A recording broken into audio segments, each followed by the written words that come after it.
Bom, também conhecida como matriz de contatos ou placa de prototipagem, a protoboard é uma placa que possui furos e conexões internas para a montagem de circuitos. A mesma é utilizada para testes com componentes eletrônicos e tem como maior vantagem de uso é que não há necessidade de realizar solda para conectar os circuitos, ou seja, dispensa a utilização de soldas. Então é possível, através do protoboard, realizar prototipagem de placas, né? Realizar montagem de circuitos sem a necessidade de fazer soldas, de soldar os componentes. Bom, é um componente muito utilizado, bastante utilizado em circuitos. Normalmente, quando a gente vai fazer os testes, né, primeiramente a gente monta no protoboard. O protoboard ele funciona como uma matriz de contato, é chamado também de placa de ensaio, né? E trata-se de uma placa com furos de conexões condutoras. E como eu já comentei anteriormente, é utilizada, né, para a montagem de circuitos elétricos experimentais. Bom, a matriz de contato tem aqui os terminais positivo, negativo. Toda esta linha aqui, ela faz a conexão, estão todas interconectadas. O mesmo ocorre com essa outra linha aqui do mais, né? Se eu conectar o positivo aqui, um jumper aqui, neste maisinho aqui, nesta perfuração, e eu conectar outro nesta aqui, vai ter condução, gente. O mesmo ocorre com estas matrizes aqui. A condução dela se dá através dessas linhas aqui. Se eu conecto aqui no I, eu conecto outro no F e vai ter sim condução. Esta matriz é diferente da matriz do outro lado, certo? A matriz A, B, C, D e E é uma, e a matriz F, G, H, I, J é outra. Elas elas não são interligadas, ao contrário dessas aqui, né? Que são todas interconectadas. Bom, agora eu vou mostrar para vocês um exemplo de utilização, né, de um protoboard. Nós temos aqui um Arduino Uno e um circuito com alguns resistores ligados em paralelo e com 3 LEDs. Praticamente neste circuito nós temos um semáforo, vermelho, amarelo e verde, né? Ou seja, nós alimentamos o protoboard com sinal positivo e negativo do nosso Arduino. Colocamos os componentes eletrônicos para realizar o experimento, um ensaio do experimento e colocamos os nossos LED lá, os nossos componentes. Realizamos aqui uma ligação do protoboard com o nosso resistor, do resistor com LED e um LED vai lá para a nossa porta digital. Aqui nós temos um outro exemplo das conexões, como se dá a conexão em nosso protoboard, a matriz de conexão, né? Terminais positivos e negativos nas bordas e no meio todos os terminais interconectados.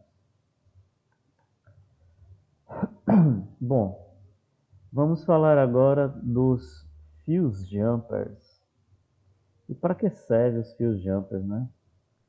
Bom, os fios jumpers são pequenos fios condutores que podem ser conectados a uma protoboard para interligar dois pontos do circuito em projetos eletrônicos, geralmente utilizados em conexões com Arduino, Raspberry Pi, entre outros.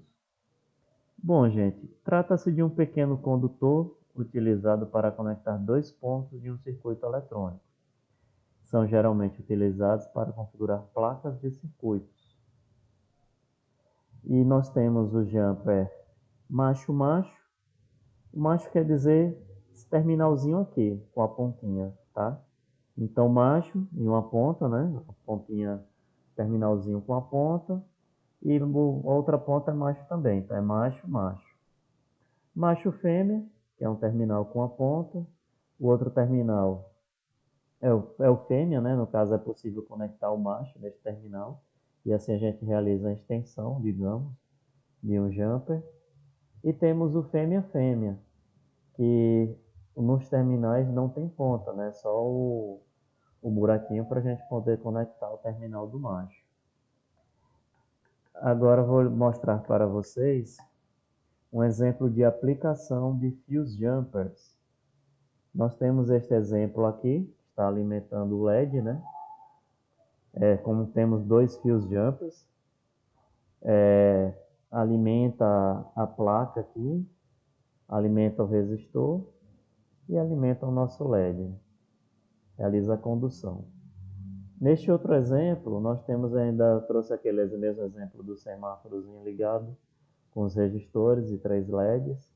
Esses fios amarelo, vermelho, verde, preto, vermelho, são, digamos, nossos fios jumpers, né? Representam os nossos fios jumpers.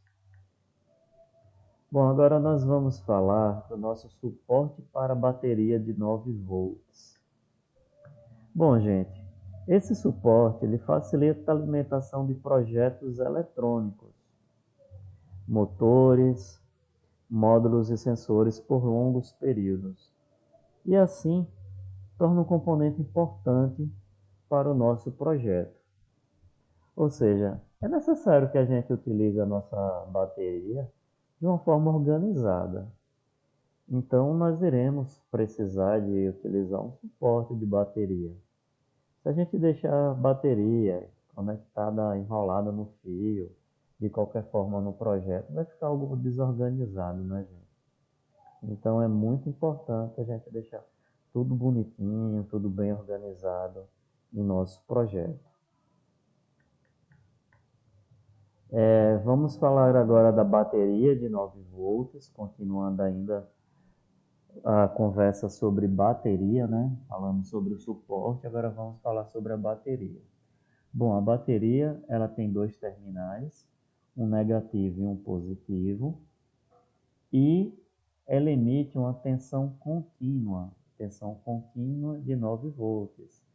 Como ela tem dois terminais, um negativo e um positivo, é interessante atentarmos que ela possui polaridade, certo?